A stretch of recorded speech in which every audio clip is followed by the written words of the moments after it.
kọ́lé dowó bímọ mẹ́jọ Oyiboyi fi dájọ́ aráàlú onígbà káráyé má ṣe yẹ̀yẹ́ mi o káráyé má ṣe yẹ̀yẹ́ mi o. Èmi náà ni o, orúkọ mi ni Alhaji Ajileye aka Oyiboyi ìyá kọ́lé dowó. Oyiboyi ò fọmọ dájọ́ mọ́ o, bẹ́ẹ̀ ni Oyiboyi ò mọ ẹ̀jẹ̀ mọ́.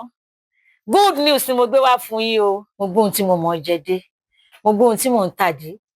Ẹ̀yin olólùfẹ́ mi nílé lóko, sinimá lẹ fẹ́ wò ni o, àbí ẹ fẹ́ wo interview àwọn èèyàn jàǹkànjàǹkàn, àbí ẹ fẹ́ ṣèpolówó ọjà yín, àbí ká panilẹ́rìn ni, ẹ máa bọ̀ ní ọ̀dọ̀ wa ARUGBODO TV kí wá bá mi subscribe sórí ARUGBODO TV.